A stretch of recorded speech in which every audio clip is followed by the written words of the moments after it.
지난 시간에는 저희가 이제 왜 선형대수를 배우는가를 배웠었고, 그리고 체란 뭔가를 배웠어요. 체란 이 9가지 공리를 만족시키는 것들을 우리가 다 체라고 했었죠. 그냥 9가지가 있었고, 선형성에 대해서 어떤 것이 선형성인가에 대해서 배웠어요.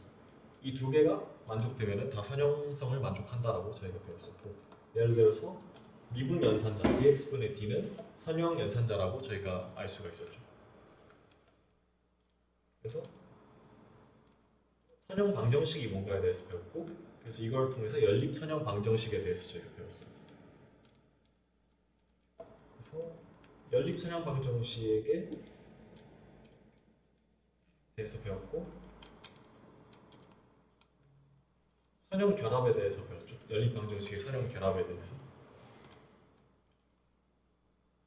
그리고 동식, 이퀴벌런트가 무엇인지에 대해서 배웠었고, 행렬과 기본 행명산에 대해서 저희가 배웠었죠. 그리고 행렬 곱에 상당히 많은 시간을 할애했죠. 최대한 자세하게 설명을 했었는데 그 영상이 소리가 안 나오는 바람에 좀 큰일 났었죠. 행렬 곱하는 방법 알죠? 아니요? 오케이. 그럼 간단하게 하고 넘어갈게요.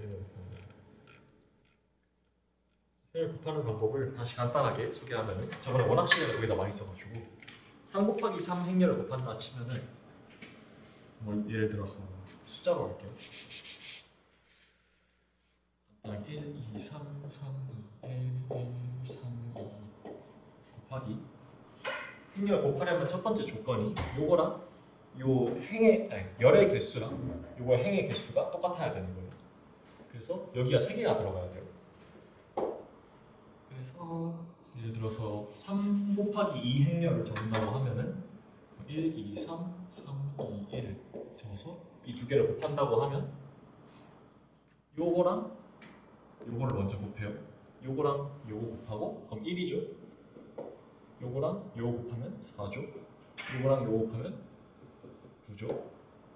그리고 요거랑 요거를 곱해요. 그러면은 곱하면 3 더하기 4 더하기 3이 되죠. 그 다음에 여기를 곱해요. 두 개를 곱하면 3 더하기 4 더하기 3이 되고, 여기랑 여기를 곱하면 9 더하기 4 더하기 1이 되고, 여기랑 여기를 곱하면 1 더하기 6 더하기 6이 되고, 여기랑 여기를 곱하면 3 더하기 6 더하기 2가 되죠. 그래서 이렇게 3바이 2 행렬이 나오죠. 3 곱하기 2 행렬이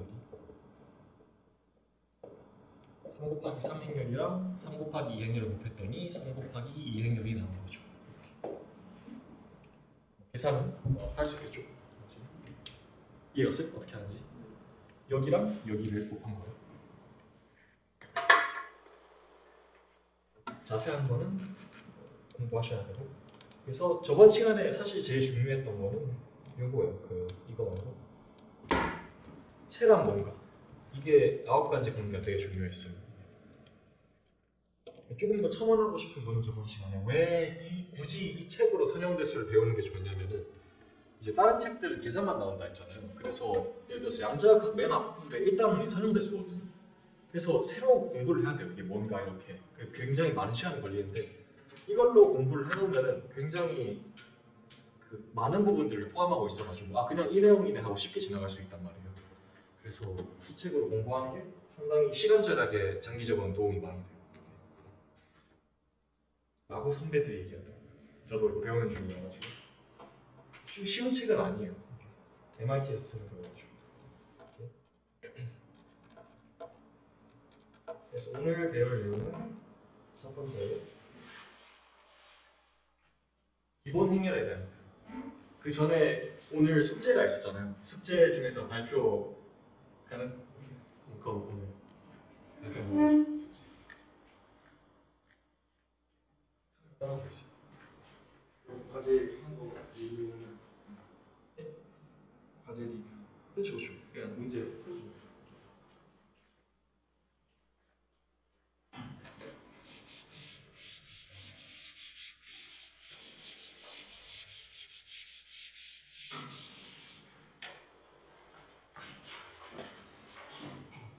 선형대수 1주차 퀴즈를 이제 풀어봤습니다. 1번부터 문제를 보면은 그 첫 번째 문제가 체란 무엇인가. 그래서 이제 체가 뭔지를 설명하는 게 이제 첫 문제였는데요. 네? 먼저 체란 원소를 0으로 나누는 걸 제외하고 두 원소의 합쳐 나눗셈이 그 주어진 집합의 원소가 되도록 사친 연산이 부여된 집합 구조를 체라고 했습니다. 이걸 만족하기 위해서는 크게 9가지의 그 규칙을 따라야 되는데 그걸 한번 써보면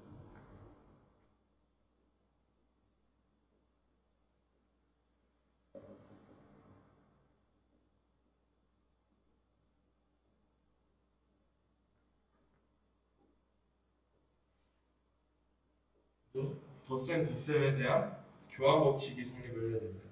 체에 있는 두 원소 A, B를 가지고 설명을 하면은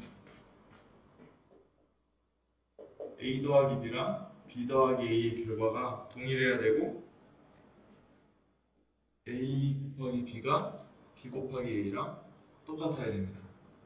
이게 이 규칙 두 개가 필요하고, 두 번째로 똑같이 덧셈 곱셈에 대한 이번에는 결합 법칙이 또 성립이 돼야 됩니다. 마찬가지로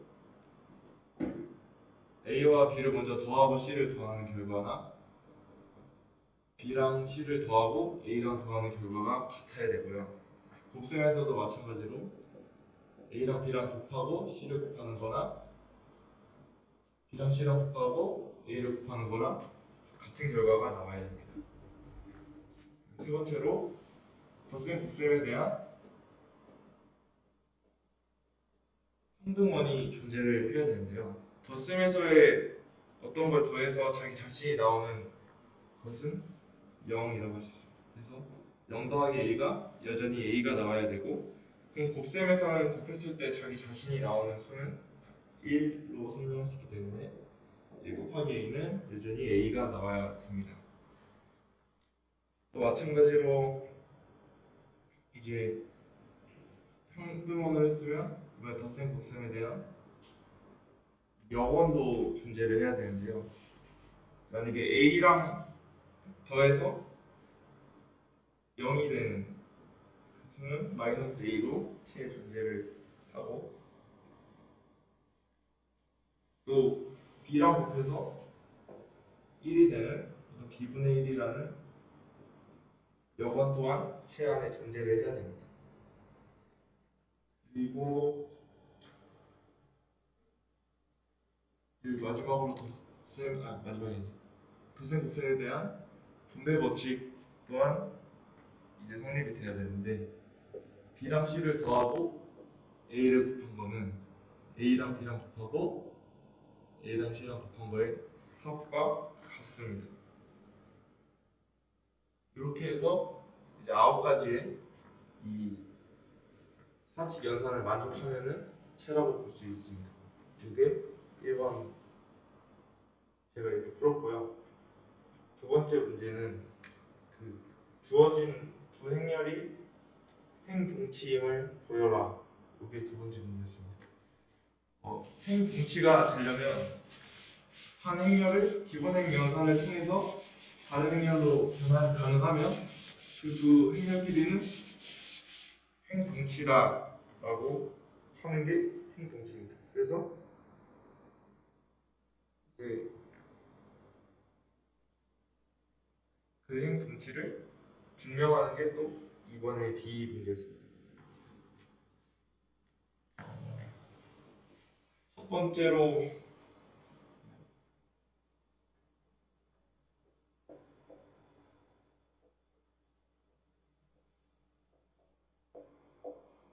요 3x4 행렬이 있고, 이게 어떤 변화를 통해서 기본의 변화를 통해서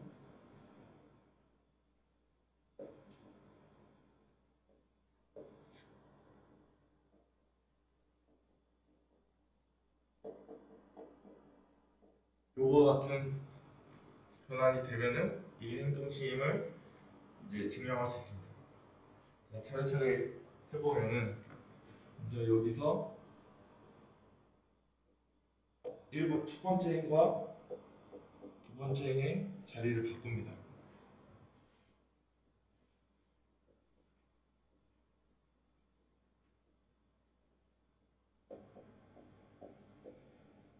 이건 기본행 변환의 한 종류이기 때문에 여전히 이거랑 같다고 할 수 있죠. 또 계속해서 연산을 하면은 두 번째 행에 첫 번째 행에 마이너스 2배를 해서 더해줍니다.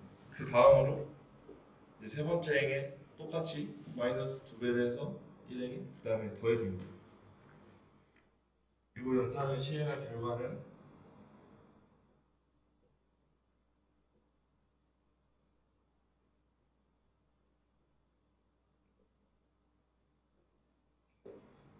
유형이 되고요. 그 다음에 또 계속하겠습니다. 그 다음에 두 번째 행에 마이너스 9분의 1을 스카라베 해주고 세 번째 행에도 마이너스 2분의 1배 스카라베 해줍니다. 그러면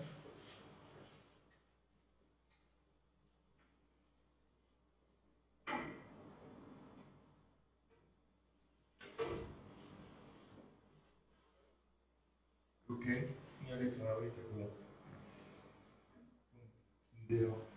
그다음에 세 번째 행에다가 두 번째 행에 마이너스 1을 스칼라를 해준 다음에 더해줍니다.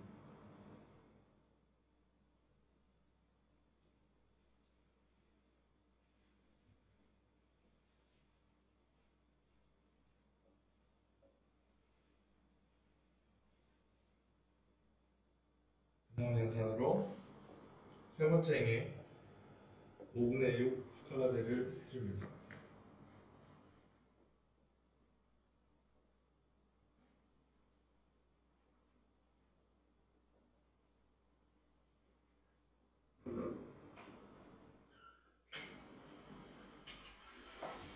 그리고 두 번째 행에다가 세 번째 행을 5분의 1 스칼라를 해준 다음에 더해줍니다.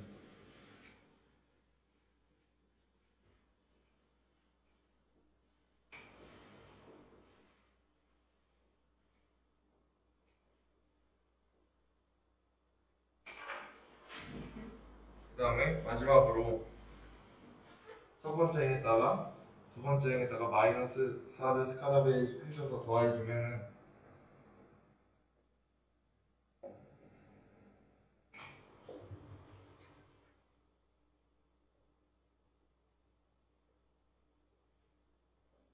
이 행렬이 나오게 됩니다. 이 행렬이 우리가 구하고자 했던 저 행렬이랑 똑같죠?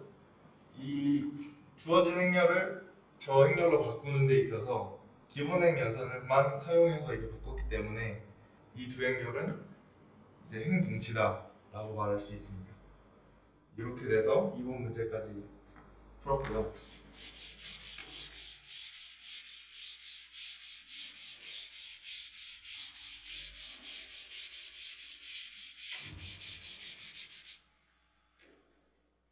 이제 세 번째 문제는 이제 주어진 어떤 행렬을 이제 다른 행렬로 바꾸는 그 기본행 연산자를 이제 행렬로 표현하라 요거였는데 첫 번째 문제가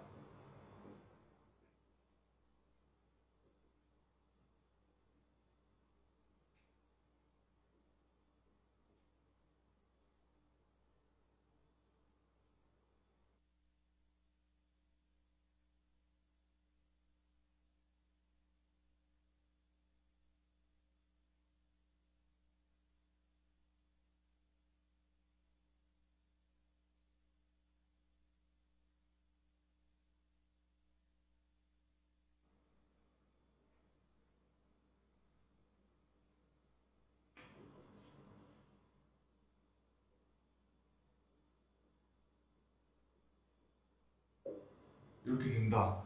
이 행렬로 변한다. 이렇게 되는 거를 이제 이 연산자를 구하는 게 첫 번째 A 3번의 1번 문제였습니다. 이게 잘 보면은 이 2행, 이 3행은 여기서 똑같고 1행과 2행의 위치가 이렇게 바뀐 게 볼 수 있어요. 이거를 이제 구하는 게 목적인데 이 원이라는 거는 제가 방금 배웠는데 약간 함수를 우리가 합성함수 같은 걸 생각할 때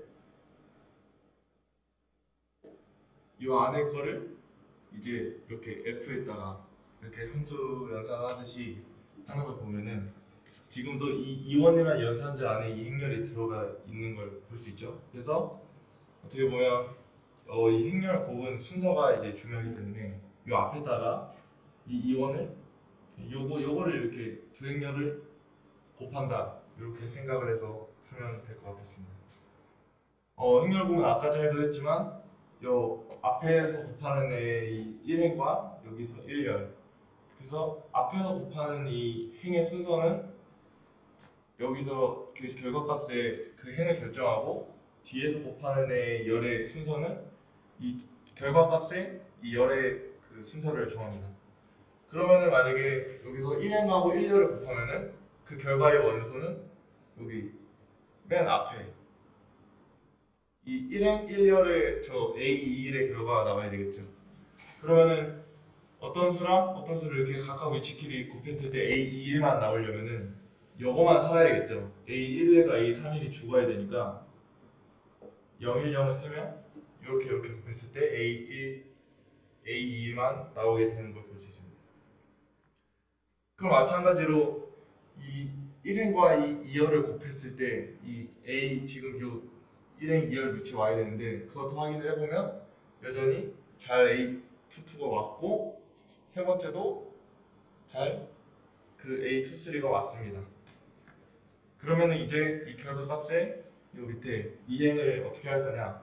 그건 이 앞에 이제 이 연산자의 2행을 보면 되겠죠. 이것도 마찬가지로 여기는 A11만 살아야 되니까 100 이렇게 하면 되고 마지막에는 요 세 번째가 오면 되니까 001 이렇게 해서 이원이라는 거는 000, 100, 001 이렇게 된다는 것을 볼 수 있습니다. 두 번째로 바로 이어서 하는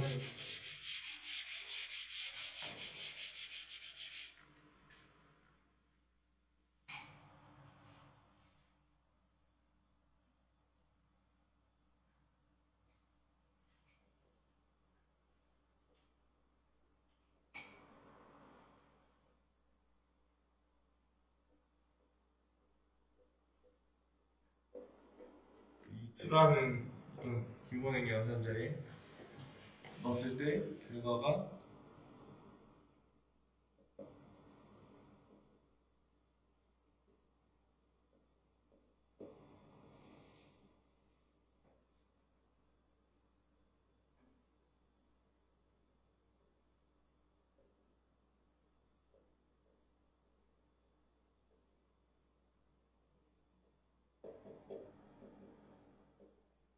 이 행렬이 나와야 됩니다.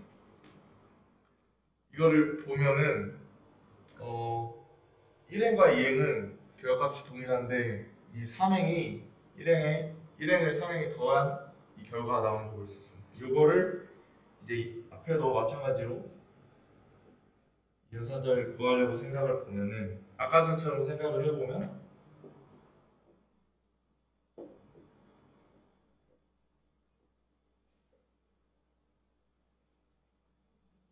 위에는 아까처럼 그 성도 살리면 되고 밑에는 이 두 개가 더해져 있기 때문에 여기 보시면은 요 두 가지의 1열의 이 1행과 3행의 요 성분이 살아있어야 되기 때문에 이렇게 곱했을 때 A, 2, 1만 죽으면 되겠죠. 그래서 밑에는 0이고 양쪽이 1인 이런 게 E2라고 할 수 있습니다. 그리고 세 번째로 가면은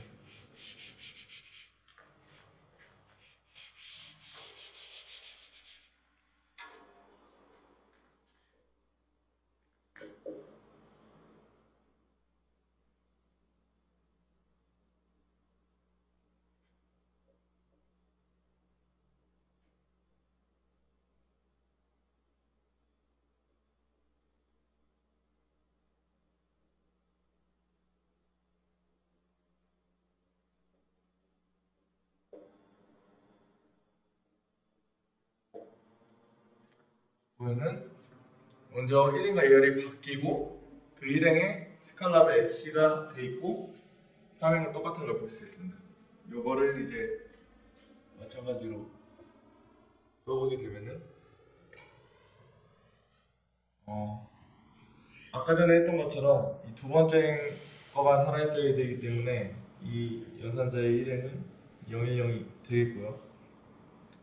두 번째에서는 첫 번째 이 뒤에 곱해지는 열의 첫 번째 행들끼리만 살아있어야 되는데 거기다가 스칼랍의 C가 돼 있어야 됩니다. 그래서 스칼랍의 C에 나머지는 0. 그리고 마지막에는 동일하게 살아있어야 되기 때문에 이 3행의 성분만 살아있으면 되겠죠. 그래서 0, 0, 1.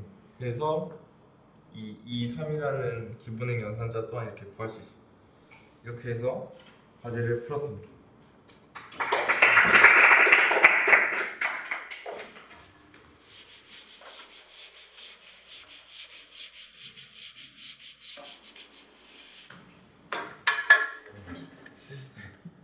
너무 잘해주시고 이제 마지막에 제가 저 문제를 낸 이유는 혹시 아시겠지만 기본 행렬이라는 걸 좀 더 쉽게 설명하기 위해서 저 문제를 냈었고요. 조금만 첨언을 하자면은 그 두 번째 문제 그 기본 행변화를 통해서 만들어야 되는 행렬이 저 카메라가 저쪽으로 돌아가요.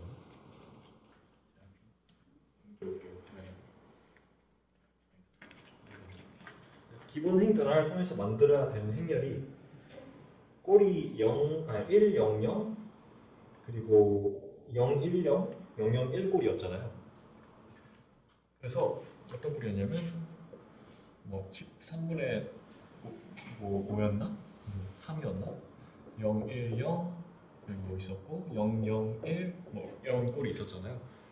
이걸 보면은 이제 연립방정식으로 나타냈을 때 x1은 13분의 3 x2는 모시기, x3는 모시기 이런 꼴의 그 증강 행렬이랑 똑같은 거잖아요.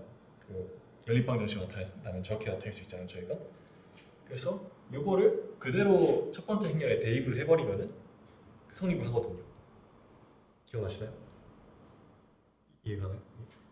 그래가지고 그 해가 결국 동일하니까 그래서 동치인 행렬이다라고도 풀 수가 있었어요. 이거는 정의를 사용해서 푸신 거고, 이거는 좀 편법으로 푸는 거죠. 하여튼 너무 잘해주셨고, 이제 저희는 기본 행렬이라는 걸 알아볼 거예요. 기본 행렬이 뭐냐면은 n by n인데 n by m의 아이덴티티 매트릭스가 뭐냐면은 1, 0, 0, 0, 1, 0, 0, 0, 0 이런 식으로 대각선에 1만 있는 행렬이에요. 이게 왜 아이덴티티냐? 저희가 항등원 배웠었잖아요. 행렬 곱에 대해서 얘가 항등원 역할을 하는 거예요. 그래서 이 행렬이랑 그 어떤 행렬을 곱하든 간에 앞이나 뒤에 어떤 행렬을 곱하든 간에 그 행렬 그대로 나와요.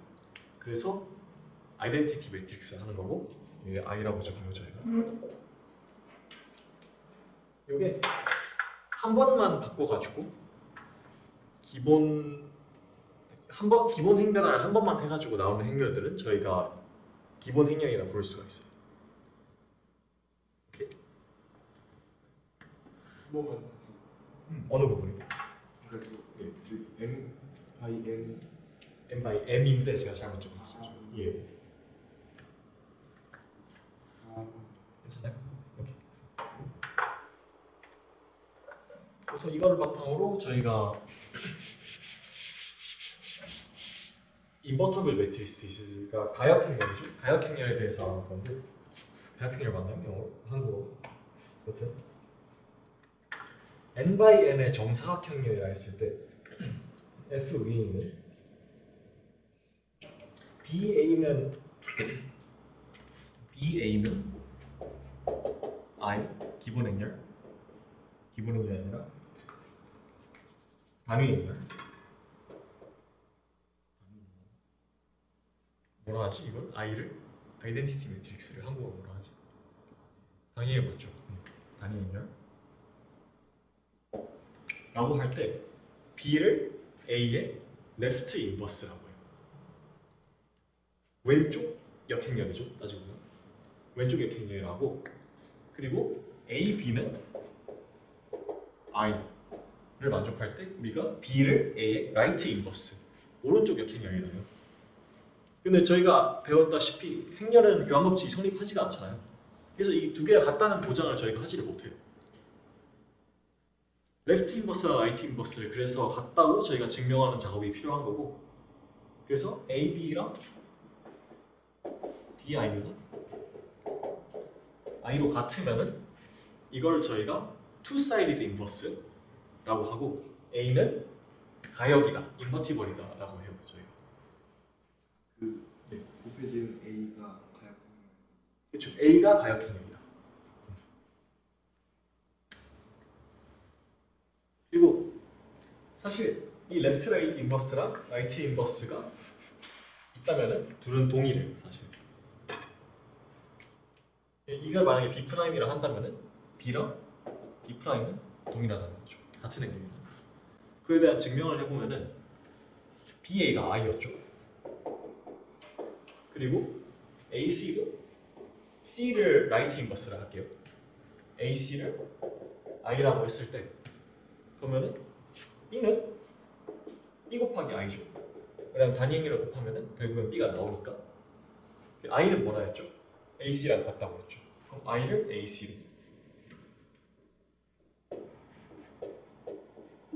라고 하는 거예요. 그러면은 BA가 뭐였죠? I죠.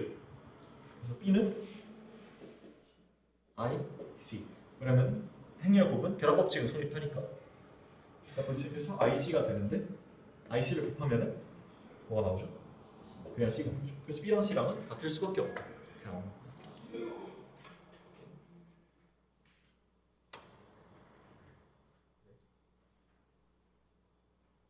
뭘 적으랬을까요? 그래서 이 역행렬을 구하는 방법을 저희가 알아볼 거예요. 기본 아이디어는 뭐냐면은 A랑 I가 있는 여기다가 B를 곱했더니 I가 나오는 거였죠. 그럼 우리가 알고 싶은 거는 어떤 행렬을 곱하면은 여기다가 양변을 그러면은 뭐가 나오죠? A는 A 인버스 이렇게 나오는 거죠. 그래서 어떤 행렬이 있다고 쳤을 때 예를 들어서 1, 2, 3, 3, 2, 1, 2, 3, 1이 있다고 쳤을 때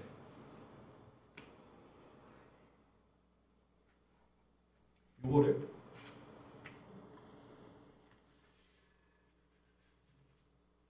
요거랑 기본 행렬을 같이 적어주는 거예요. 1, 1, 0, 1, 1, 1, 0, 0, 0, 0, 0, 0, 0이죠. 그래서 여기다가 저희가 기본 행 변환을 가할 거예요. 그래서 i가 되면은 어떤 기본 행 변환을 가해가지고 i가 됐다는 거는 이 기본 행 변환에 해당하는 행렬 자체가 요거의 역행렬이라는 뜻이겠죠. 이거는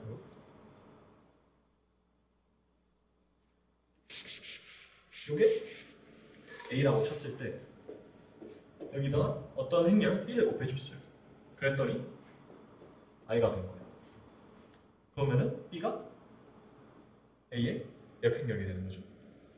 그럼 같은 작업을 해줄게요. 여기다. 그래서 이걸 적은 이유는 우리가 기본 행 변환을 해주면서 저희가 어떤 변환을 해줬는지 행렬을 파악할 수 있게끔 오른쪽에 이걸 적어놓은 거예요. 해볼게요. 이걸 기본 행렬로 바꾸려면 어떻게 바꿔야 되죠? 우선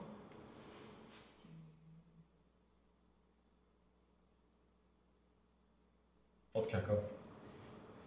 3분의 1씩 곱해볼까요?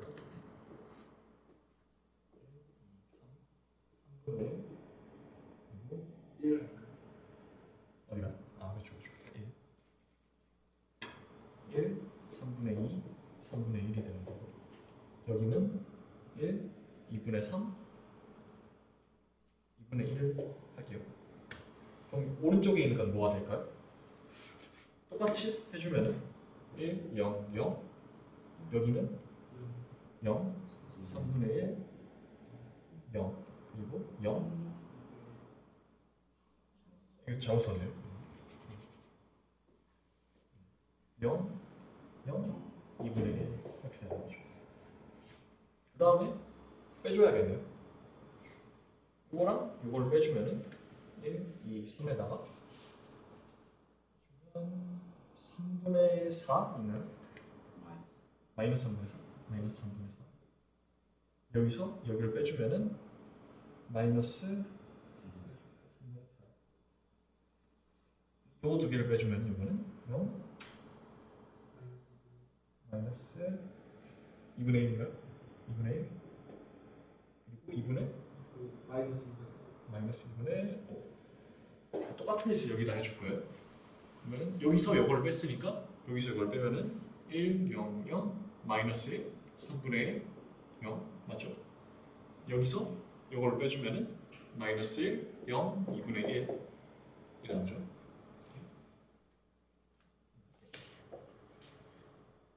그럼 이제는 뭘 해야 되죠? 이거를 마이너스 4분의 3을 곱해줄게요. 여기다 1로 만들려고 1, 2, 3, 0, 1 마이너스 4분의 3 곱하면은 2일까요? 그리고 저기다가는 뭘 곱해줘야 되죠? 마이너스 2 곱해주면은 0 아니죠. 마이너스 2가 아니에요.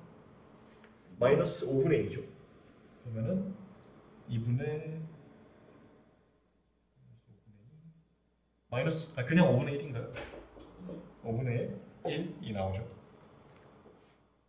여기다 똑같은 짓 해줄 거예요. 그러면은 4분의 3? 1, 0, 0 4분의 3 맞나요? 4분의 3 마이너스 4분의 1 그리고 0 여기는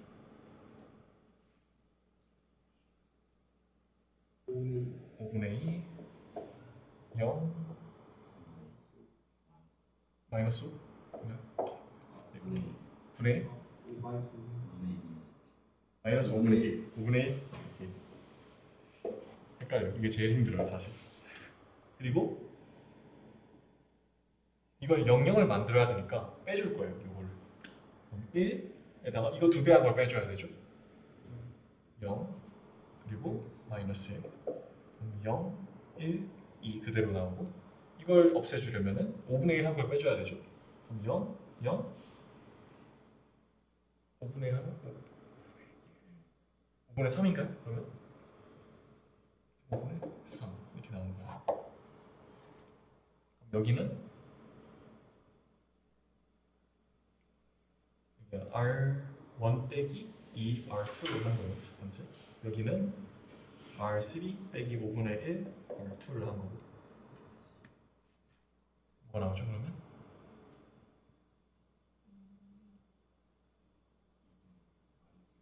마이너스 2분의 1 그리고 2분의 1 그리고 0이죠. 여기는 그대로 4분의 3 마이너스 4분의 1 0 그리고 여기는 R3에서 5분의 1을 빼야 되니까 이건 좀 복잡하네요. 5분의 2 빼기 20분의 3 그리고 여기는 마이너스 4분의 1 아니죠. 20분의 1 여기는 마이너스 5분의 1 마이너스 20분인가요? 20분 맞죠 오케이. 그리고 다음에는 이걸 없애줘야겠죠. 이 두 개를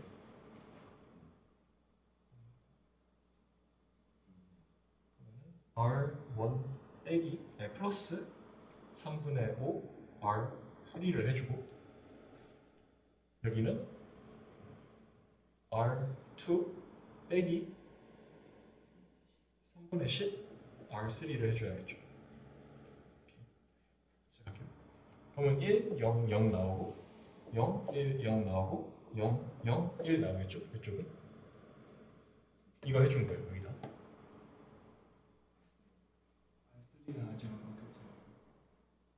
그렇죠. R3를 안 바뀌었네요. R3부터 바꿀게요. 그러면 3분의 5를 곱해줄 거예요. 여기다가 1, 0, 마이너스 1, 0, 1, 2, 0, 0, 1이 나오는 거죠. 그러면 여기다 3분의 5를 곱해주면은 마이너스 2분의 1, 2분의 1, 0, 4분의 3, 마이너스 4분의 1, 0. 정말 하기 싫었는데 3분의 5를 곱해줬으니까 3분의 2 3분의 5 하니까 빼기 4분의 1 맞죠? 그리고 3분의 5를 곱했으니까 12분의 12분의 1 맞죠? 그리고 마이너스 3분의 1까지. 그럼 이제 이 두 개를 없앨 수가 있겠네요. 1, 0, 0 더한 거예요. 여기다가 이걸 2를 빼줄 수 있겠죠. 여기서 0, 1, 0, 0, 0, 1 하고 이걸 더했으니까 이 계산은 뭐죠? 12분의 5 둘이 더하면은 12분의 마이너스 1 둘이 더하면은 12분의 7 둘이 더하면 마이너스 4분의 1 그리고 이거 두 배 찬 걸 빼줬으니까 여기서 4분의 3 빼기 6분의 5 마이너스 4분의 1 빼기 6분의 1 아니 6분의 1 맞죠? 그리고 3분의 2 여기는 그대로 12분의 5 12분의 1 마이너스 3분의 1 해서 이쪽은 드디어 단위행렬이 됐어요. 그래서 이쪽이 역행렬이 되는 거죠. 이거 두 개를 곱해버리면은 i가 나오는 거죠. 이거 두 개를 곱해. 이렇게 우리는 역행렬을 구할 수가 있어요. 노가다죠. 그래서 저 두 개를 두 개로 곱하는 게 아니라 저 A랑 곱하는 게 그렇죠. 이게 A가 맞나? 그게 A만 인버스. 오른쪽에 나온 게 A 인버스가 되는 거죠. 그래서 A 인버스랑 요거랑 곱하면은 i가 나오는 거죠. i가 나오는 거죠. 예. 지금 구한 거는 왼쪽 역행렬. 상관이 없죠. 왜냐면 왼쪽 역행이랑 오른쪽 역행이 하나가 존재하면 무조건 나머지. 그렇죠. 같은 거니까. 그렇죠. 그 다음에 이제 행렬을 저희가 좀 살펴봤으니까 저희가 벡터로 넘어갈 거예요. 이제.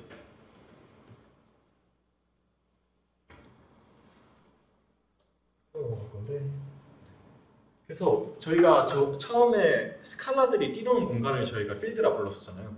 그래서 이번엔 벡터가 뛰노는 공간을 만들어야 돼요. 그걸 저희가 벡터 스페이스라고 하는 거고.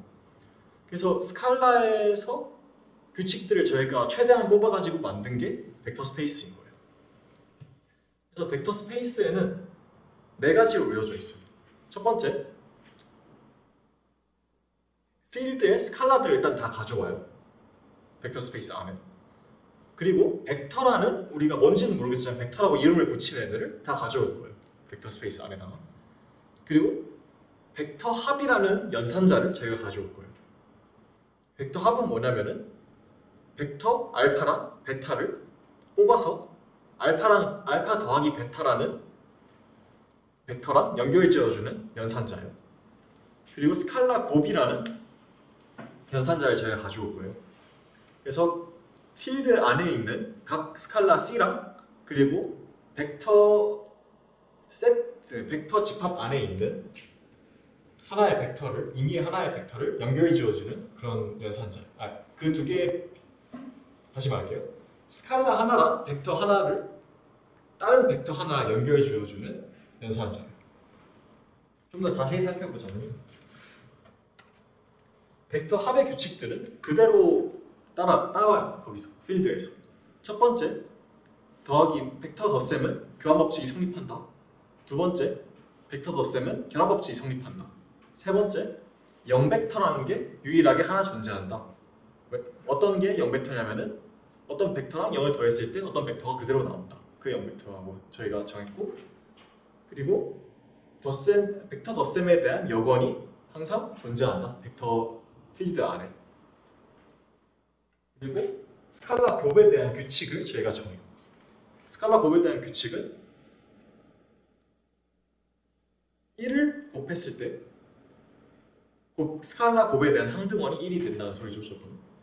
그리고 C1, C2라는 스칼라를 저희가 벡터 알파에다 곱했다고 치면은 이거는 결합법칙이 저렇게 성립을 한다는 거예요. 그리고 스칼라 곱에 대해서 벡터 합은 분배법칙이 성립한다는 거고, 스칼라 합에 대해서 벡터 곱셈은 또한 분배법칙이 성립한다는 게 이 벡터랑 스칼라의 곱의 네 가지 규칙이에요. 그래서 이걸 만족하는 모든 거를 저희가 벡터라고 부르게 했어요. 그래서 저희가 흔히 아는 게 있죠. 그러니까 저희가 벡터를 처음에 고등학교에서 배울 때 뭐라 배웠어요?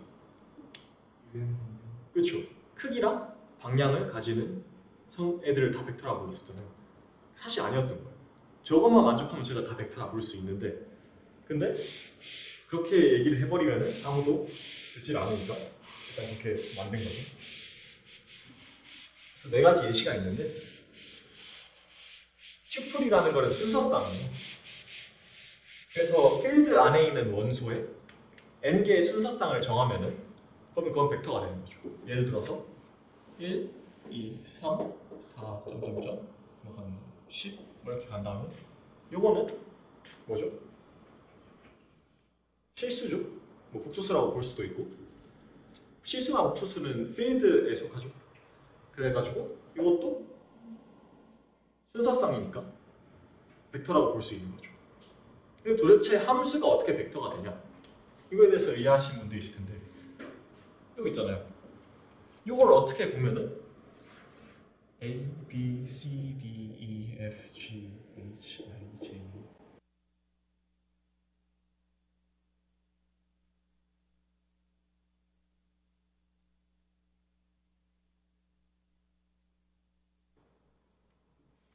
1, 2, 3, 4, 점점점점점 10까지 이렇게 대응된다고 쳐봐요. 이게 뭐예요? 함수죠. 요거는 그러면은 어떤 벡터냐?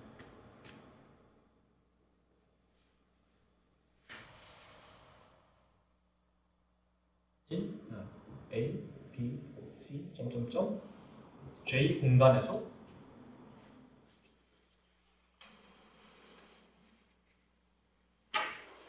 A, B, C, 점점 J 공간에서 어디로 가는 벡터? 뭐 실수라고 할 수도 있고 묵수수라고 할 수도 있고, 저는 실수로 해볼게요. 실수 이렇게 가는 벡터죠. 이렇게 가는 함수인데 이걸 저희가 벡터라고 볼 수도 있는 거예요. 결국은. 왜냐하면 이렇게 대응을 할 수가 있으니까. 그리고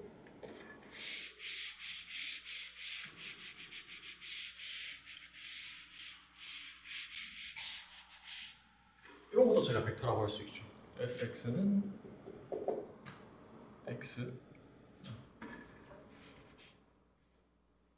c1 더하기 c2 x 더하기 c3 x 스퀘어 더하기 c4 x 세제곱 점점점점점 c 이것도 저희가 벡터라고 할 수 있는 거예요. 그럼 이 앞에 성분들만 보면은 제가 간단하게 얘기하면은 이걸 수서쌍으로 나타낼 수 있죠. C2, C3, C4, CN까지 순서쌍으로 나타낼 수 있잖아요. 그래서 간단하게 생각하면 순서쌍으로 나타낼 수 있는 모든 거는 벡터라고 볼 수도 있겠구나 라고 생각하셨대요. 그리고 행렬도 벡터가 될 수 있냐? 행렬도 벡터가 될 수 있어요. 살펴보면 예를 들어서 단순하게 A, B, C, D라고 해볼게요.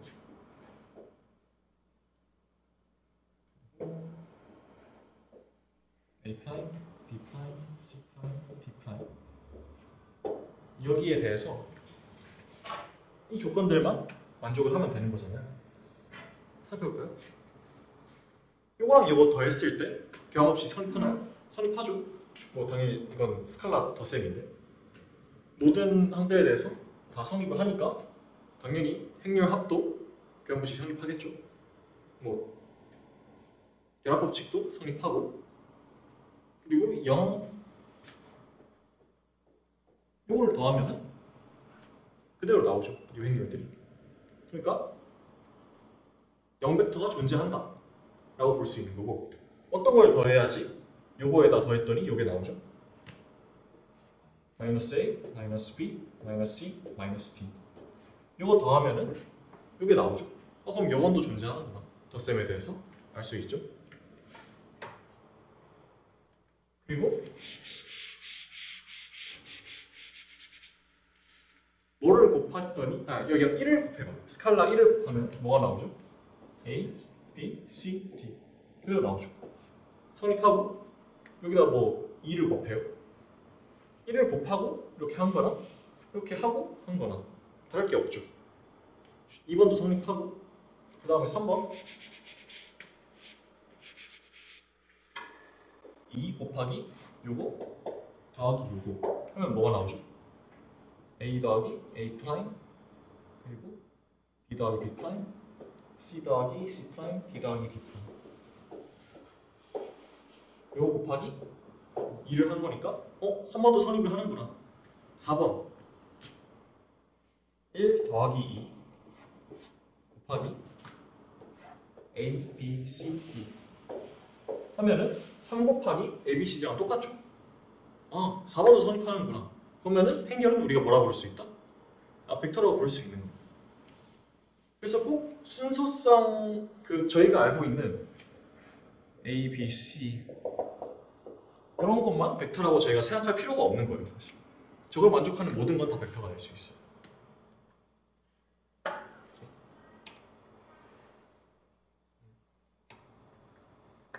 그래서 자, 벡터 공간에 대해서 알아봤으니까 부분 공간에 대해서 알아봤어요. 부분 공간은 뭐냐면은 V를 이제 필드 F 위에 있는 벡터 스페이스라고 생각을 해봐요. 저희가 부분 공간을 서브스페이스라고 부르는데 서브스페이스는 뭐냐면은 어떤 벡터 공간을 V라고 했을 때 서브스페이스가 있다는 것은 여기서도 벡터 공간을 만족한다는 거예요. 이 안에 있는 원소들만 가지고도 벡터 공간을 만족한다는 거예요. 그래서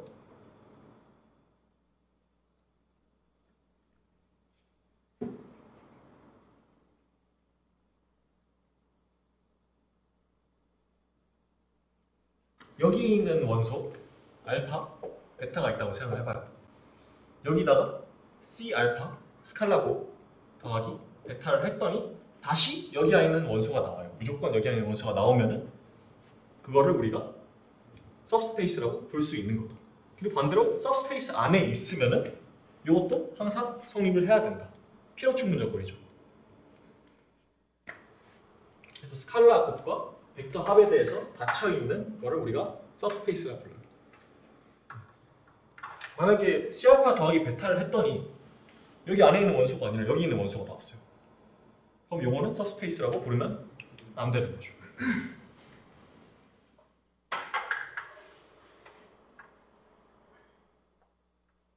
그래서 V를 이제 똑같이 필드 위에 있는 벡터 공간이라고 해볼게요. 그러면은 또 그림을 그려야겠는데.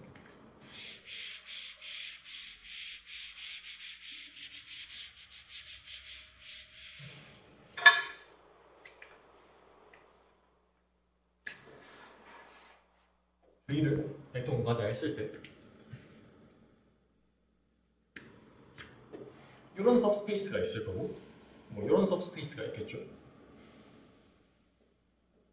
이런 서브스페이스가 있을 거고 그리고 뭐 이런 서브스페이스가 있을 수도 있고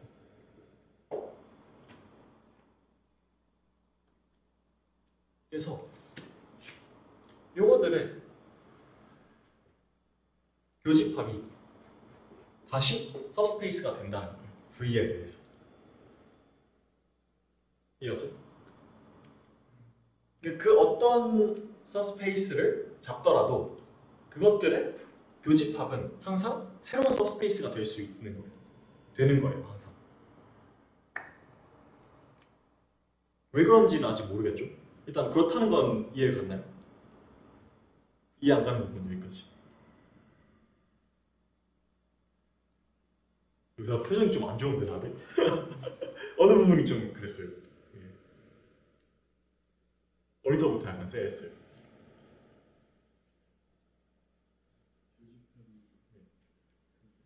서브스페이스가 된다는 거만 느낌은 오는데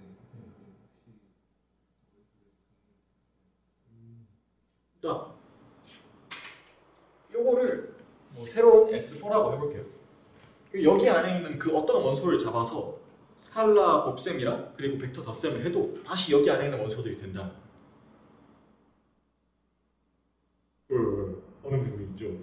예. 예.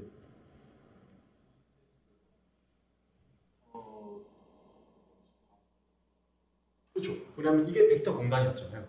벡터 공간의 부분 공간.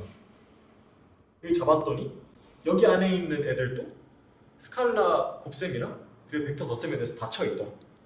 그럼 그걸 우리가 सब스페이스라고 부르더라는 거예요.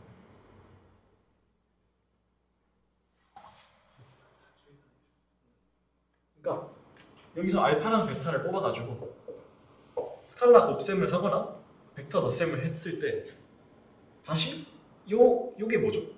벡터잖아요. 이해하나요? 여기까지? 요게 벡터잖아요. 그럼 벡터를 가지고 더했으니까 요게 다시 들어와야 되는 거예요. 서브스페이스 안에. 우리가 정했던 그 공간 안에 들어가야 돼요. 모든 애들에 대해서. 모든 벡터에 대해서. 이해갔나요? 스칼라 곱이 예. 저 교집합 안에서 닫혀 있다라는 건 이해가 되는데 예. 그 합이 닫혀 있다. 그러니까 뭐라 해야 되지? 이렇게 하면 돼.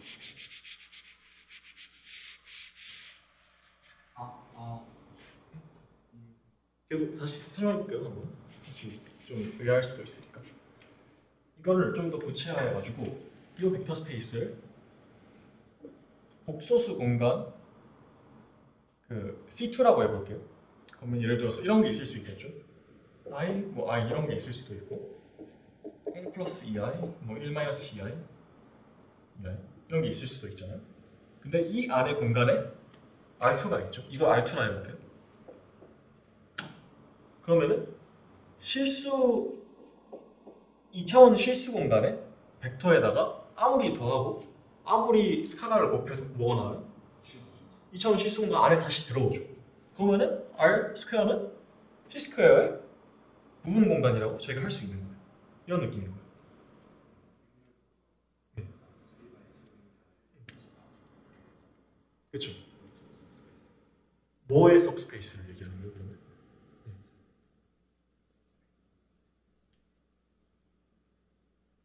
전체 벡터 공간이요? 전체 벡터 공간이요.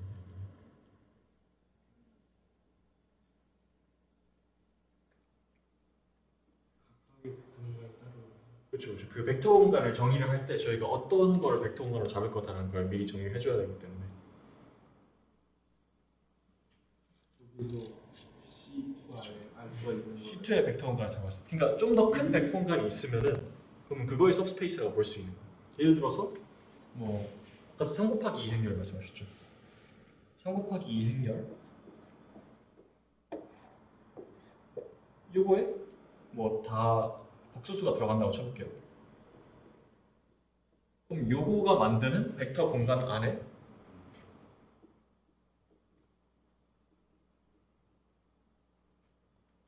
좀 이상하네.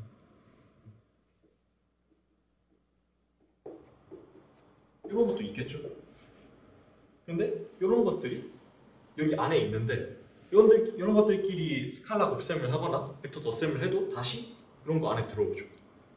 그러면은 이거는 요거의 सब스페이스라고 할 수 있는 거예요. 이게 나오지. 그래서 이게 왜 이렇게 되냐? 왜 이런 일이 일어나냐에 대해서 증명을 하고 넘어갈 건데, 저 적을 때는 이해했는데 다시 보니까 좀 겁나는데 다시 할게요.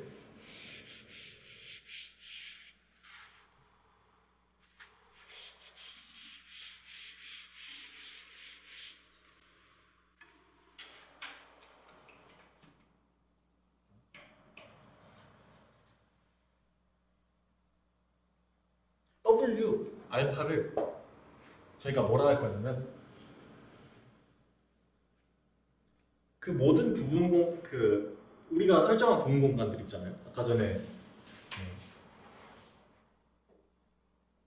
때 이거를 W1, 이걸 W2, 이거 뭐 W3, 점점점점점 이런 식으로 W 알파의 집합을 저희가 설정할 거예요.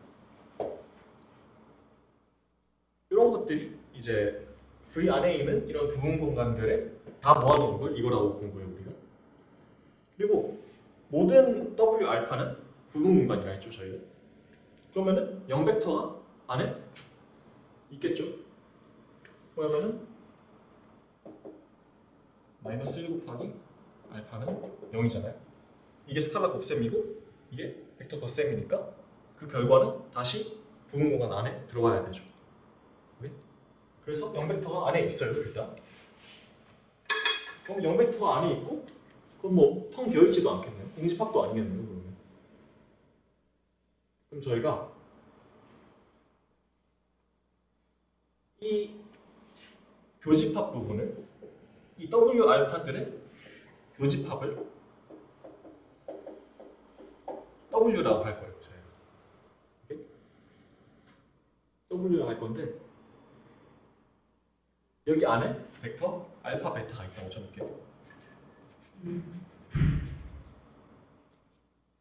그리고 C는 스칼라라고 쳐볼게요. 필드 안에 있는 스칼라 쳐볼 건데, 그럼 알파 베타는 이것들의 교집합 안에 있었잖아요. 그러면은 이거의 각각의 부분 집합에 해당하는 W가 있겠죠. W 뭐 알파가 있을 거고 W 베타라고 할게요. 여기까지 이해가시나요? 여기까지 질문. 이거가 속하는 부분 집합이 어딘가 이런 것들이 하나씩 있겠죠. 그러면은 이게 모든 제가 설정한 모든 부분 공간들의 교집합이니까 요거에 대해서 W 알파에다가 알파에다가 여기 뭐라 했죠? 제가 스칼라 곱셈이랑 그리고 벡터 덧셈을 그냥 한꺼번에 표현한 거예요. 이 벡터가 다시 어디에 들어와야 돼요? 그렇죠? 다시 W에도 들어와야 돼요. 왜냐면은 이거는 모든 부분 공간들의 집합이라 했으니까, 교집합이라 했으니까.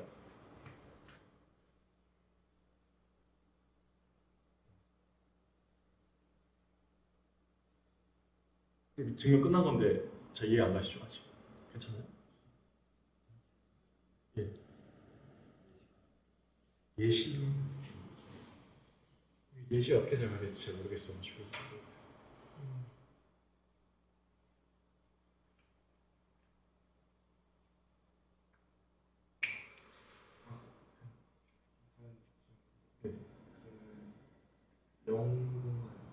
아무것도 공집합.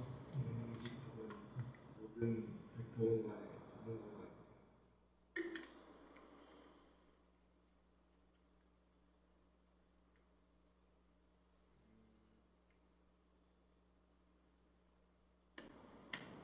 안 될 것 같아. 모든 벡터 공간에 부분 공간. 부분 공간을 뭐라 했죠? 벡터 공간이 완전히 만족하면서 스카노프가 벡터에 대해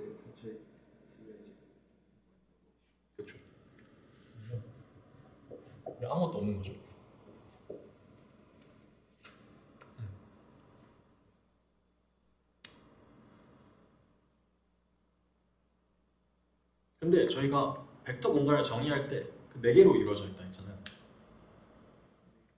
번째 스칼라,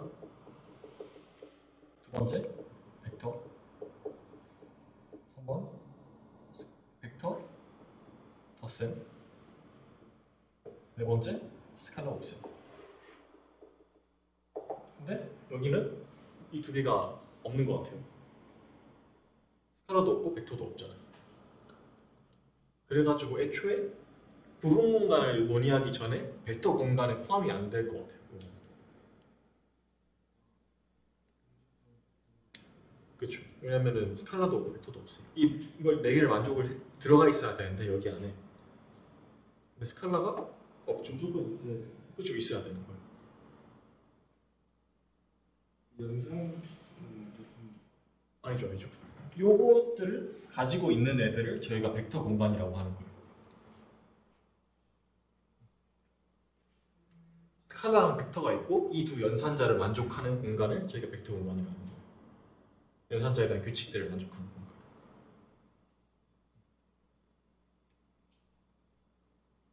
이해 안 가는 거? 표정이 안 좋은데? 괜찮아? 이 증명 이해 갔어요? 이거? 못 믿겠는데. 왜요? 저는 이거 이해하는데 한참 걸렸거든요. 머리가 안 좋아가지고.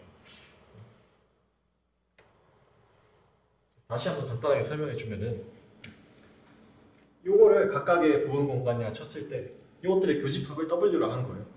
W 안에 알파랑 베타가 있는데 이 알파랑 베타가 각각의 W 알파랑 W 베타에 어딘가에 속할 거 아니에요. 그럼 요거를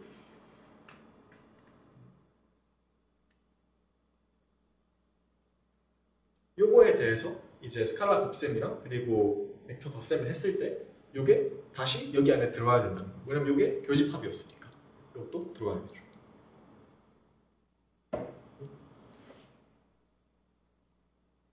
이 과제로 내야겠다.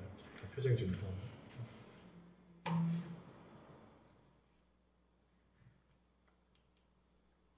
그래서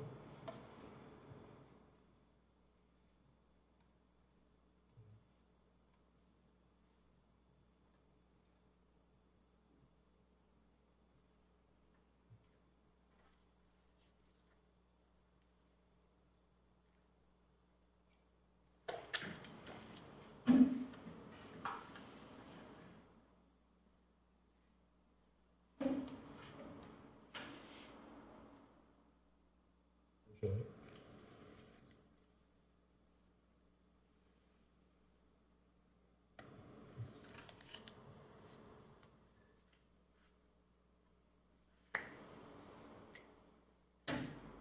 어떤 부분 공간 S를 설정한다고 했을 때 선 비어 있는 부분 공간은 아니라고 할 때 네.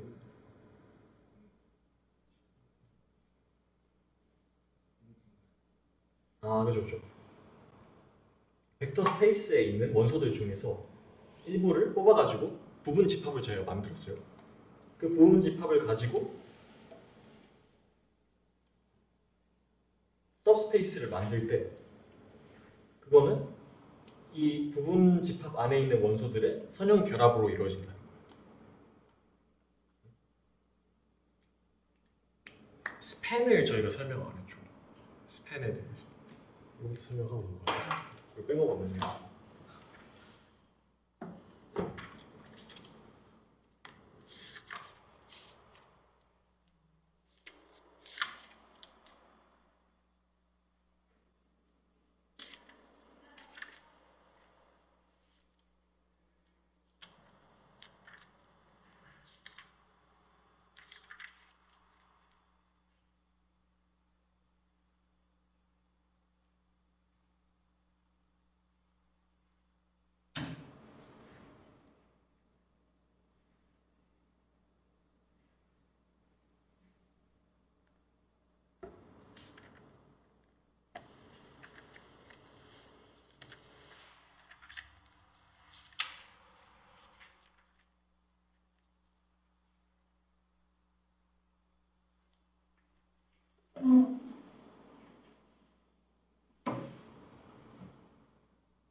디펜던트가 되게 정확하게 찾기 어려우니까 스팬이 뭐냐면요.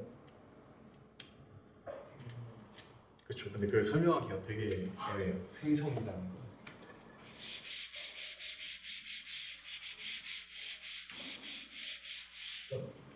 다시 돌아올게요, 여기로. 저희가 선형 리니어 디펜던트를 한국어 뭐라 하지? 아, 1차 종속이라 하나? 선형 종속이라 하나? 똑같은 괜찮아. 그래? 어쨌든 리니어 디펜던트를 할게요. 정확한 영어 보니까. 그래서 리니어 디펜던트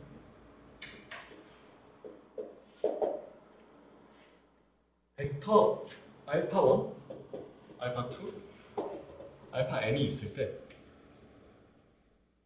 C1 알파 1 더하기 C2 알파 2 더하기 점점점점 더하기 Cn 알파 n. 여기서 Cn은 필드의 원소예요. 0. 요게 0이 알파 1, 알파 2, 알파 n. 요게 0이 아닌 해를 가질 때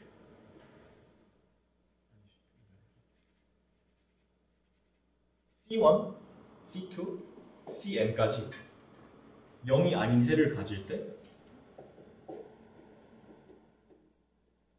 우리가 1차 종속이라고 해요. 리니어 디펜던트라고 하는 거예요.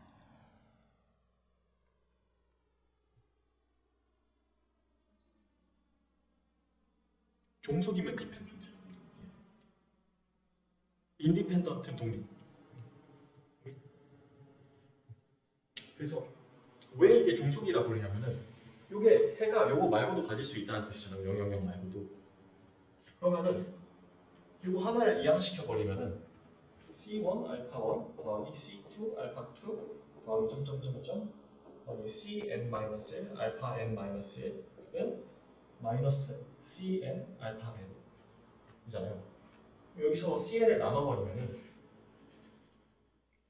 0이 아닌 해를 가진다 했으니까 그럼 애가 함량수는 있겠죠. 그거를 n이라고 한 거예요. 그냥 그 0이 아닌 부분을 저희가 그래서 Cn으로 나눌 수 있겠죠. 그러면 기존에 여기 있는 벡터들의 합만 가지고도 알파 n을 저희가 만들어낼 수 있는 거예요. 그래서 요것들의 어떻게 보면 종속적이라고 볼 수 있죠. 이거 가지고 만들 수 있으니까.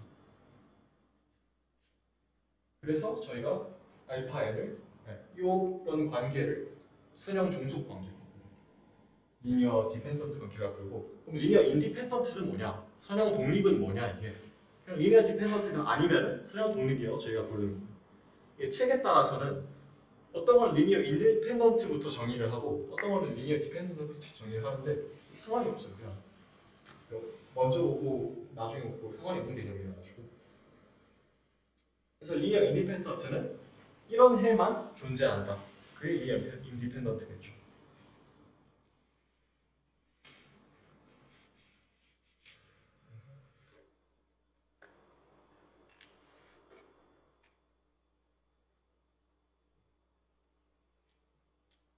여기도 스팬이 나오네.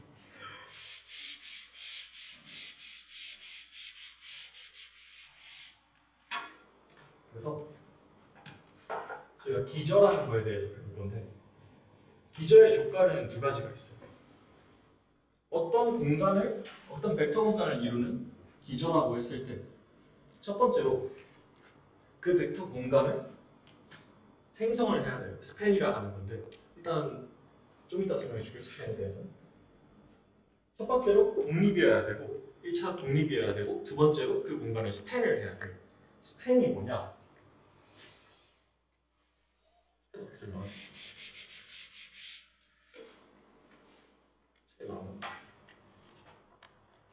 알파 1, 알파 2, 점점점, 알파 n까지 그것들 모두 포함하는 공간들의 교집합인 거예요. 그 하나하나가 아니라.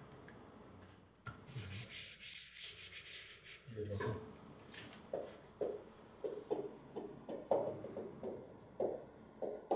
이것들을 모두 포함하는 부분 공간들의 교집합인 거예요. 그럼 예를 들어서 여기 있을 때 요거 두 개를 포함하는 부분 공간은 뭐가 있죠? 평면도 있고, 그렇죠? 예를 들어서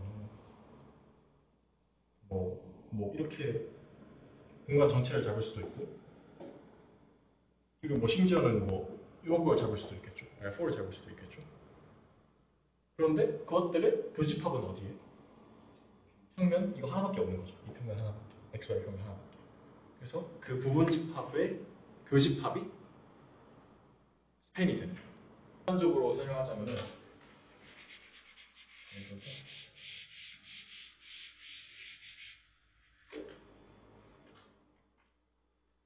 3차원 공간을 상상했을 때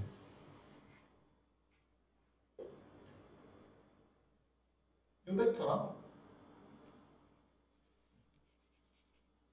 이 XY 평면에 있는 이 벡터랑 그리고 XY 평면에 있는 이 벡터랑 스팬을 하면은 어떤 공간이 나와요? 이것 두 개 합으로 표현할 수 있는 모든 공간, 그렇죠? 일처 결합으로 표현할 수 있는 모든 공간들이 바로 이 두 벡터의 스팬인 거죠. 예를 들어서 이 벡터 XY 평면 위에 있는 이거는 요거를 몇 배 더하고 요거를 몇 배 더해가지고 이 벡터를 만들 수가 있겠죠. 그래서 이 공간 위에 있는 모든 벡터들이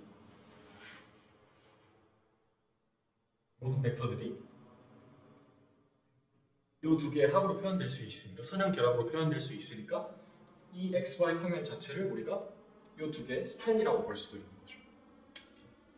좀 직관적으로 얘기한 거고, 아까 전에 했던 그 설명에 맞춰서 해보자면은 요거를 포함하는 모든 부분 공간이 있을 거 아니에요. 뭐 XY 평면도 있고, 뭐 이런 부분 공간도 있고, 뭐 이런 부분 공간도 있고 다 있을 건데, 요것도 이걸 포함하는 부분 공간을 보면은 이렇게 지나가는 부분 공간도 있을 거고, 뭐 이렇게 지나가는 부분 공간도 있을 거고, 뭐 XY 평면도 있을 거고 그 중에서.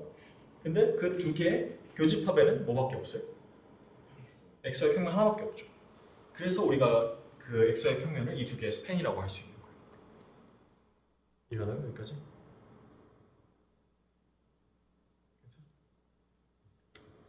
어떤 집합, 벡터들의 집합에 있는 모든 벡터로 그 안에 있는 벡터들로 만들 수 있는 모든 1차 결합의 결과들의 집합을 형성하고. 그게 정의라고 하면 안 돼요. 근데 정의라고 하면 안 돼요. 그럼 저도 정확하게 기억은 안 나는데 교수님이 이렇게 설정한 이유가 나중에 무한 차원으로 확장할 때 필요하다고 들었어요. 그래가지고 좀 복잡하게 설정을 했다 했고, 뭐라 하시죠? 그 선형 결합으로 표현한 거를 벡터 그 스팬이라 할 수 있냐?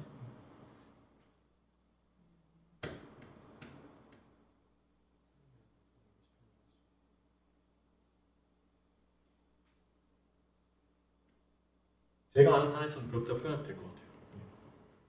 근데 정의는 일단 그렇다. 모든 부분 그 각각의 벡터들을 포함하는 모든 부분 공간들이 교집합이라고 보시면 됩니다.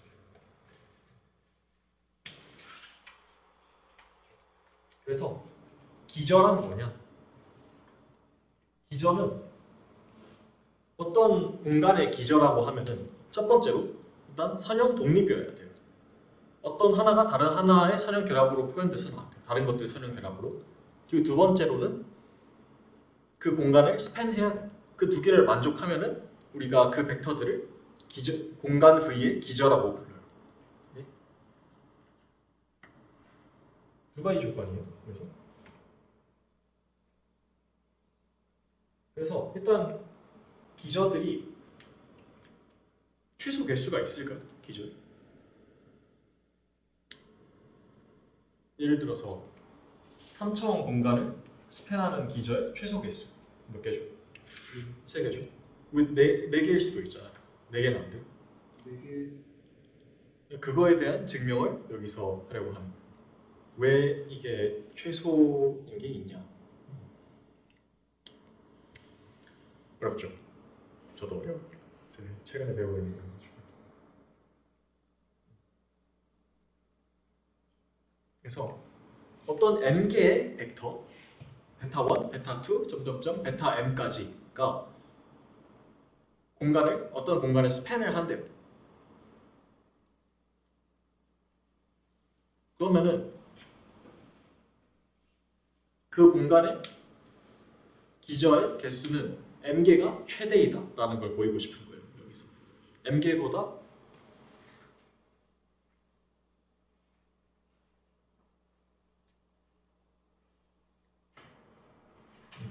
최대이다. 해놓으시면 여기까지 이해 안 가네요. 내가 설명을 잘 못해가지고.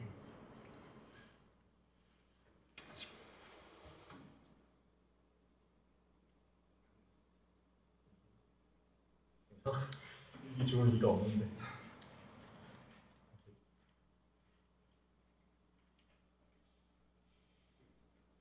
2분만 쉬었다 할까요? 제가 좀 정리를 해봐야 될 것 같아가지고.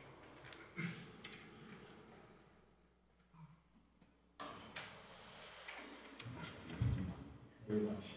이게 마지막이야. 증명.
이 문장에서 혹시 이해 안 가는 거 있어요? 여기서?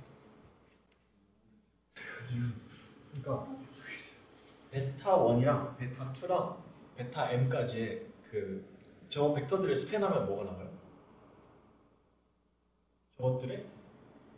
저것들이 만드는 부분 공간들의 교집합이 나오잖아. 그 교집합의 표현을 할 때 그 교집합의 기저가 m개보다 많을 수 없다는 걸 지금 보이고 싶은 거예요. 그 조건을 할 때 예. 그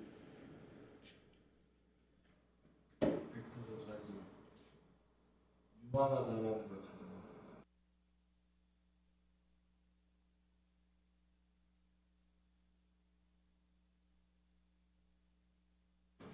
그 벡터 공간을 이루고 있는 기저들의 개수가 유한하다. 유한하지 않지도 않나. 그러면 요거를 보이면은 유한하겠네요. 그죠? m개보다 m개가 최대이다를 보이면 무한하진 않을 거야. 그죠? 다음식에 대한 벡터만 생각했을 때 예, 그거에 대한 그렇죠. 기저를 생각해보면 예, 1, x, x제곱, 그쵸, 그쵸. x제곱 쭉 해서 기저가 무한계가 될 것 같아요. 그렇죠. 무한히 가면 그거는 이제 그 기저의 개수가 무한계가 되는 무한 벡터 공간을 설정을 해야 되죠. 근데 저희는 여기서는 일단 무한을 따지지 않고 유한 벡터 공간을 따지고. 아, 이만 저도 양자역학을 안 공부해봐서 아직은 모르는데 그 개념이 필요할 거예요. 그 무한 벡터 공간을 설정하는 게 양자역학에서 필요할 거예요.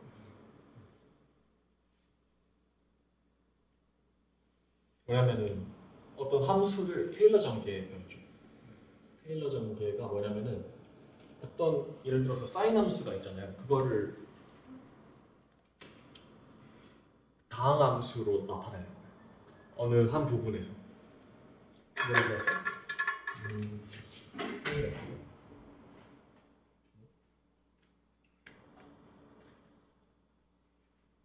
뭐였더라? 기억이 안 나. 이걸 fx라 하면은 1 분의 1 fx f 프라임 x인가? 아니지. fx 플러스 2 프라임 분의 1 f 프라임 x 맞지? 맞지? 3 프라임 분의 1 f 프라임 x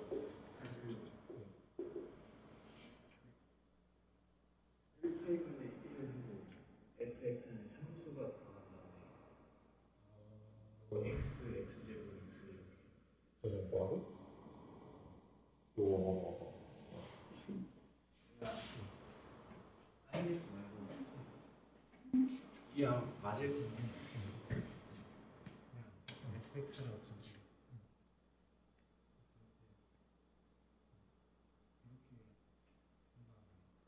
어디 특정 점에서 이거를 정의하고 x 마이너스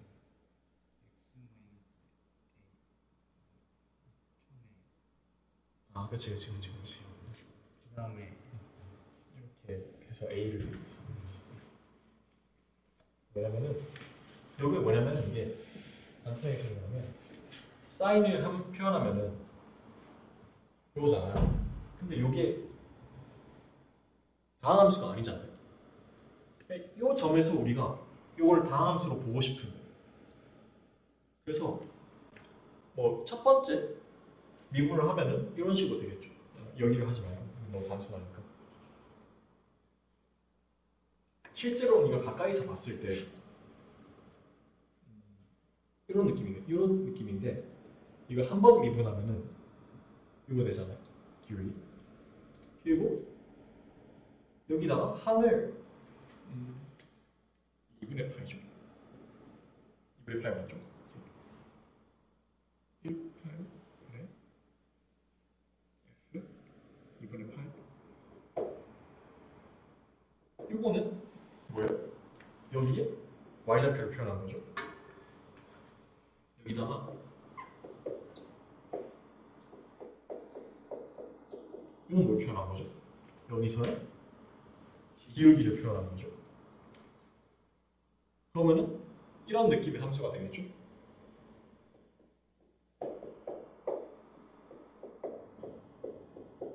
이건 뭘 표현한 거죠? 이걸 하면은 살짝 더 굽겠죠, 이런 식으로. 그럼 이제 뭐가 됐어요? 2차 함수라 해야 돼요? 그 다음 아, 이렇게 이걸 안 붙였네.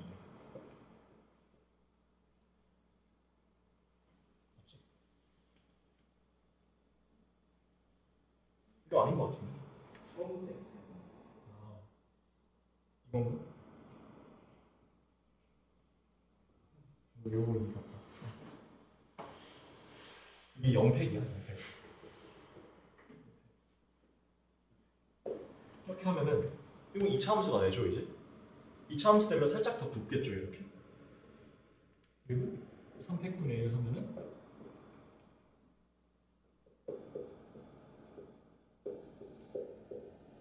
삼차 함수로 저희가 표현을 할 수 있으니까 이게 차수 늘려갈 때마다 요거에 더 가까운 그 함수가 되는 거예요. 차수 늘려갈 때마다 더 정밀하게 표현을 할 수가 있는 거죠. 이게 맞춰가지고. 그래서 무한대로 이걸 늘려버리면은 언젠가는 뭐 이거랑 비슷한 함수가 되지 않을까. 뭐야? 하는 게 테일러 전개. 뭐 떨어진 거야? 그래서 그런 거를 다룰 때 나중에 양자역학에서 필요하다고 저는 알고 있어요. 그럼 무한 차원 벡터.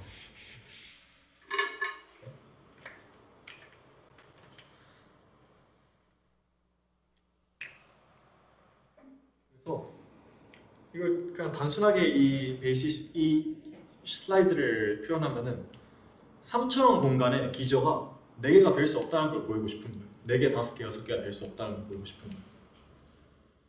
M차원 공간의 기저의 개수가 최대 M개에 있다라는 걸 보이고 싶은 거예요. 여기서. 어떻게 보일 거냐면 저희가 이거를 알파 1부터 알파 n까지 저희가 가정을 할 거예요. 저게 베타 1부터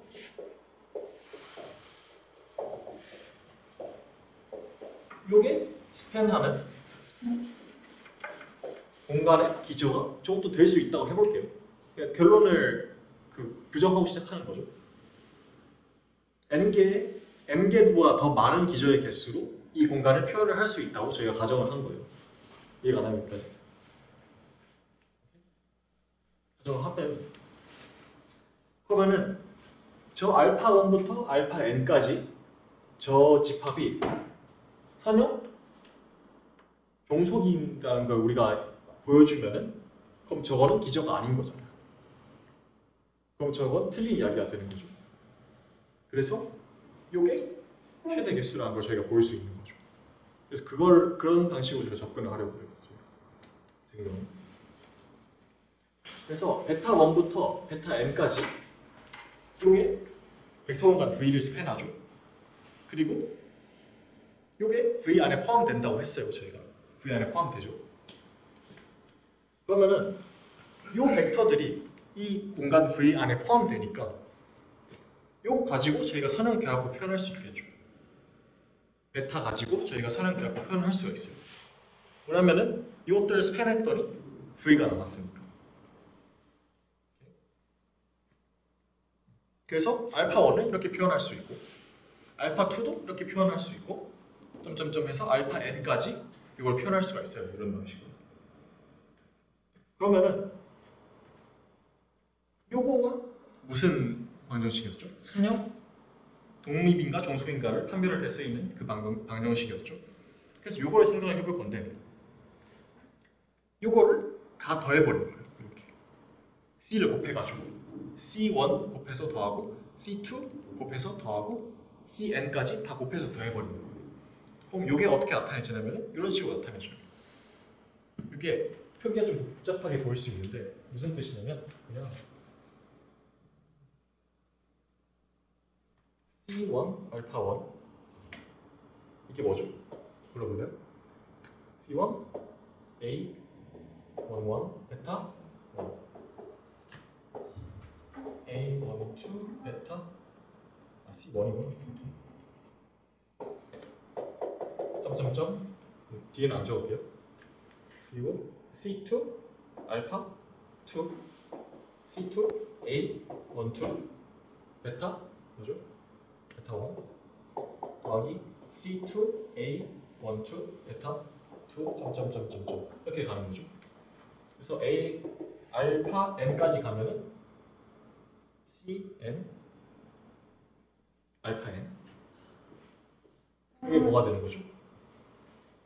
C N A N1 베타 1 더하기 C N A N2 베타 2 이렇게 되는 거죠. 이걸 다 더한 거예요. 그럼 뭐가 되냐? 베타 1을 묶어버리면 C1 A11 더하기 C2 A12 더하기 점점점 C1 AN1이 되겠죠.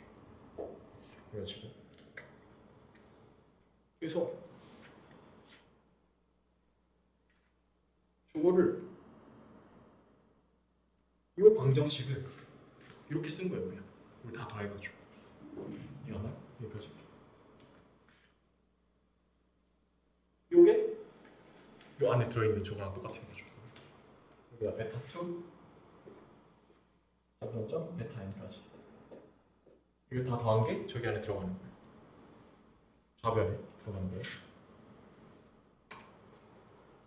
근데 베타 1, 베타 2, 베타 m이 저희가 인디펜던트 하잖아요. 선형 독립이잖아요. 저게. 그래서 아까 전에 봤던 저 요 시그마 들어간 저 방정식의 유일한 답이 0, 0, 0, 0인 거죠. 그러니까 요게 뭐가 돼야 돼요? 0이 돼야 되고 이 아래 것도 0이 돼야 되고 다 해서 베타 n에 이게 묶은 것도 다 0이 돼야 되는 거예요. 그래서 그거를 식으로 적어보면 이게 되는 거예요. 이것도 0이 돼야 돼요. 베타 1의 개수가 0이 돼야 되고 베타 2의 개수가 0이 돼야 되고 점점점 베타 m의 개수까지 다 0이 돼야 된다. 이렇게 그냥 적은 거예요. 근데 요거에 미지수가 c가 몇 개죠? c가 n개예요. 근데 c는 몇 개예요? m개예요. 그러면은 우리가 처음에 설정한 게 n이 m보다 많다고 했잖아요. 그러면 저거는 답이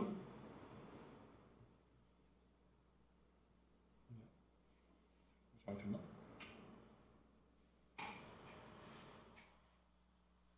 n이 m보다 크다.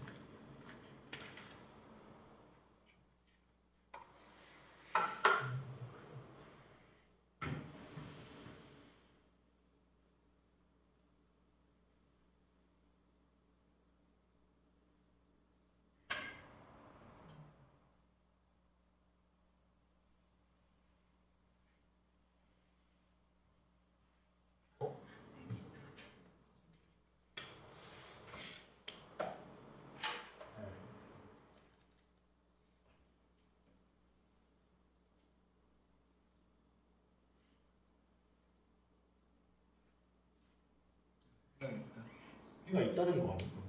그렇죠. 진짜 뇌정지 와가지고. 그렇죠. 미지수가 n개고 식이 n개니까 해가 무수히 우리 중학교 고등학교 때 따지면 무수히 만차로 나오겠잖아요. 그래서 당연히 000이 아닌 해가 있다는 거예요. 살짝 헷갈리시는 분들을 위해 가지고 그래서.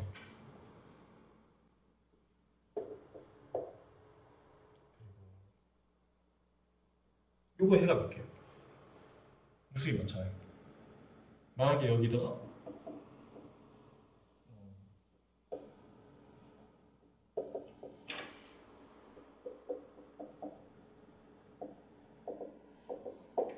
이럴 때 이제 해가 없다고 하는 거죠. 저희가 미지수의 개수가 더 식의 개수보다 더 적을 때 없다고 하는 거죠.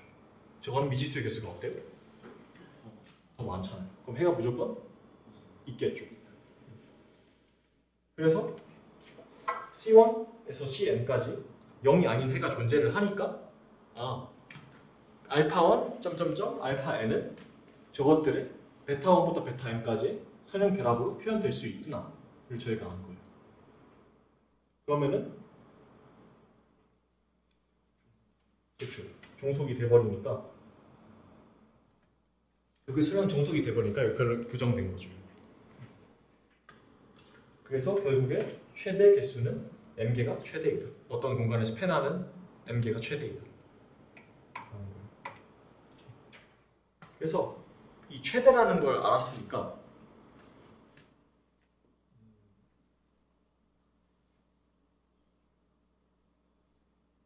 어떤 기절을 우리가 설정을 했을 때 공간 V를 설정을 했을 때 어떤 공간 V의 기절을 저희가 여러 개를 잡을 수 있잖아요. 예를 들어 3차원 실수 공간 같은 경우에도 뭐 1,0,0, 0,0, 0,1,0, 0,1을 잡을 수도 있고 뭐 다른 벡터 3개를 잡을 수도 있잖아요. 그 스팬하는 거. 근데 그 개수가 저희가 같다는 걸 보이고 싶은 거예요. 그럼 저희가 차원을 논의하고 싶은데 차원을 논의를 하려면은 차원이 하나라는 걸 일단 보여야 되잖아요. 그래서 이건 증명 간단한데 아까 전에 저희가 그걸 봤잖아요.